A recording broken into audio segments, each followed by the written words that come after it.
Hola alumnos, bienvenidos a esta clase de biología. Vamos a estudiar los ciclos biogeoquímicos.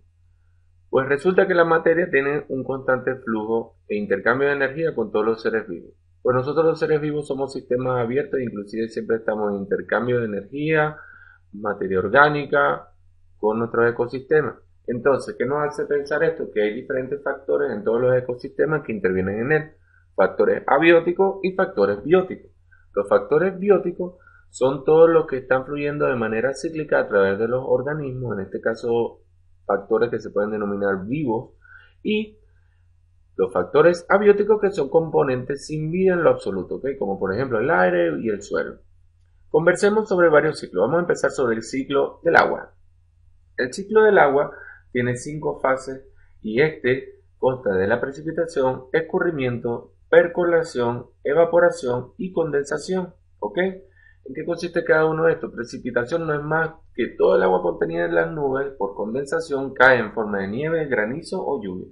El escurrimiento, así como la palabra lo indica, trata más bien de cómo absorbe la superficie terrestre el agua de las precipitaciones y en este caso por escurrimiento podría transformarse o reincorporarse a los ríos, mares y lagos. La percolación, que es que el agua de las precipitaciones va infiltrándose en el suelo formando reservas de agua subterráneas, donde es atrapada y permanece durante algún tiempo. Muchas civilizaciones se han formado a través de extracción de agua, este valioso recurso, a través de pozos o aguas subterráneas que encuentran en sitios que tienen características desérticas inclusive. Sigamos. Evaporación. El cambio físico del agua de estado líquido a gaseoso, en este caso, permite que se transforme en evaporación en vapor de agua. ¿Ok? El agua en la superficie de los mares, los ríos, se va evaporando y simplemente va formando las nubes. Las nubes después se condensan y forman la precipitación. Próximamente te voy a mostrar un esquema. La condensación. Al disminuir la temperatura del aire, el vapor de agua que contiene el agua se condensa y origina las nubes en este caso. Es importante recalcar que todos los seres vivos también participan en este ciclo debido a que se incorporan a su organismo las moléculas de agua son reutilizables por lo menos con sustancias siendo excretadas, por ejemplo, por la orina, por la transpiración. En muchos casos, si ven diferentes bosques, hay una densa capa de vapor de agua, sobre todo se ve en el ocaso.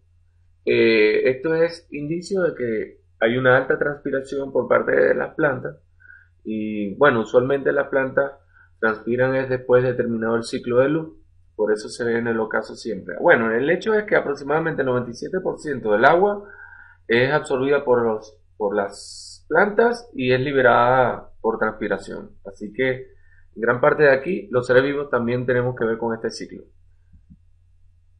Aquí podemos ver, siguiendo la enumeración explicada en las láminas pasadas, podría tener secuencia de todo lo que está ocurriendo aquí. Pero aquí vamos a explicar básicamente lo siguiente. La formación de nubes, producto de la evaporación del agua de mares y ríos, produce por cambio de temperatura en las alturas la precipitación. ¿Ok? Entonces viene una primera fase, la evaporación, una condensación y una precipitación. ¿Ok? No obstante, el agua también puede escurrirse a través de los ríos y mares desembocando y en otros casos puede también ser perclorada hacia aguas subterráneas. Aquí en esta parte, en la línea 6, se ve como los grandes ecosistemas y bosques y reservas forestales también intervienen en el ciclo de agua, participando el 90% por transpiración. ¿Ok? Seguimos. El ciclo del fósforo. Resulta que el fósforo no existe en estado gaseoso, por lo cual se tiene que transformar de una mineralización a una dilución en dado caso. ¿Qué quiero decir con esto? Que las rocas al contener fósforo solamente en forma de fosfato orgánico podrían liberarse por procesos erosivos. Un proceso erosivo que es común es el choque de los ríos con las piedras, con las rocas, en fin.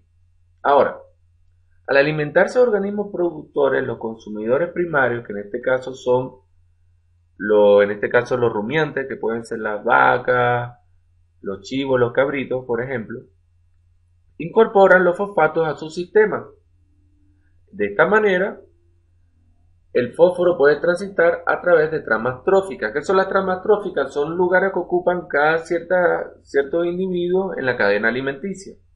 Entonces, con este paso 2 tendríamos que entender que, ya que el fósforo no existe en estado gaseoso, tiene que ocurrir una manera de cómo transformarse o cómo recorrer a través de las tramas tróficas para poder ser cíclico.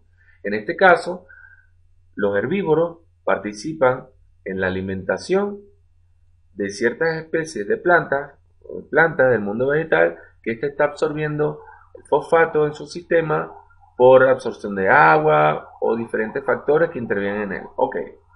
Cuando los organismos, por otro lado, cuando los organismos mueren, los descomponedores, bacterias y hongos en este caso, pueden transformar el fosfato convirtiendo una gran parte de la reserva de fosfato inorgánico del suelo, donde nuevamente quedan disponibles para organismos productores. El fosfato disuelto entraría en los ecosistemas acuáticos mediante la absorción de algas y plantas acuáticas, al igual que en ecosistemas terrestres. Entonces, transitaría a través de relaciones alimentarias. Eso es lo más importante del ciclo del fósforo. De manera esquemática la podríamos presentar de la siguiente manera. A través de la roca, por procesos de erosión, pueden liberarse estas sales y son absorbidas por las plantas en este caso, que son organismos productores. ¿Ok?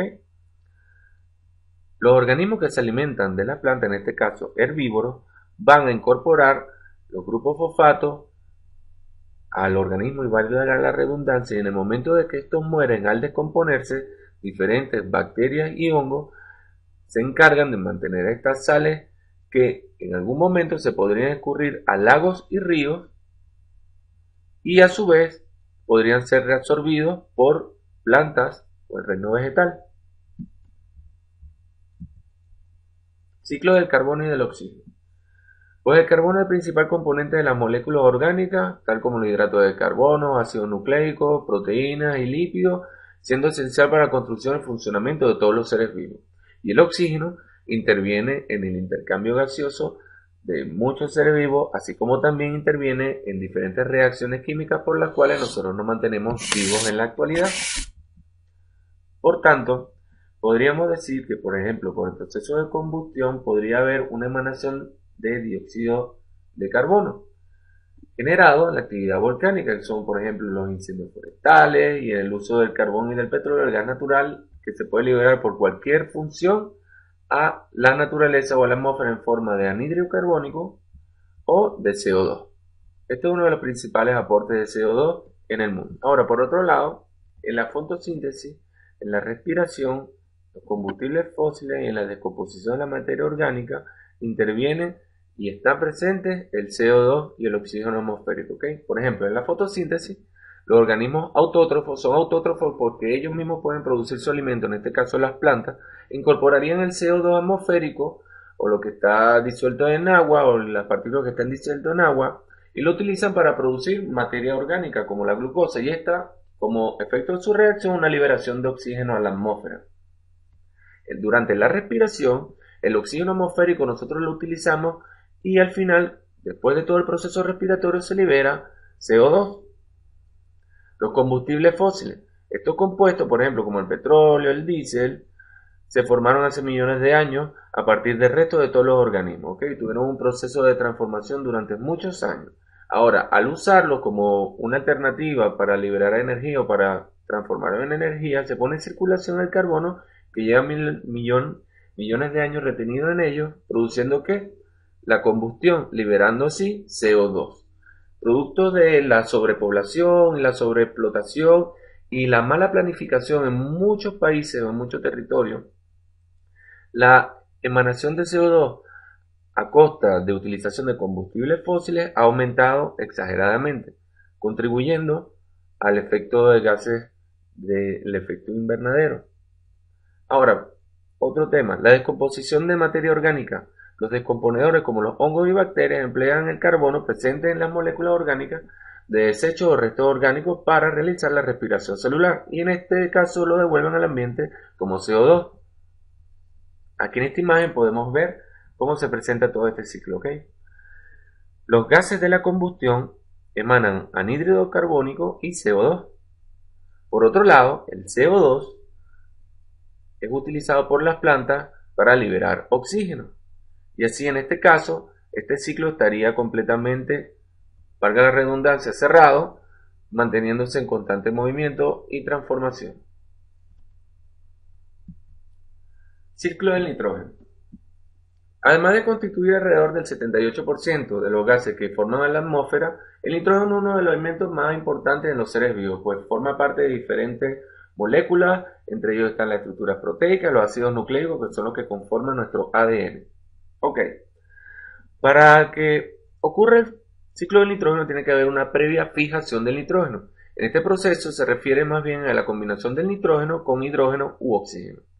En este caso, permite que los seres vivos lleguen a utilizarlo en su proceso metabólico. Por ejemplo, las plantas necesitan nitrógeno para formar cadenas de proteínas que en este caso conformarían sus tejidos. La amonificación. La amonificación es una transformación de los compuestos nitrogenados, es decir, que tengan nitrógeno presentes en todos los restos y desechos de los seres vivos, es decir, el amoníaco y el amonio.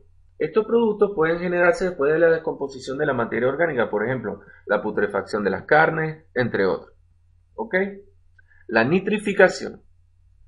En conjunto con la amonificación, que es la liberación de amoníaco y amonio, la nitrificación forma parte del proceso de mineralización que se refiere más bien a la descomposición total de la materia orgánica, que resulta la liberación de compuestos nitrogenados disponibles para las plantas.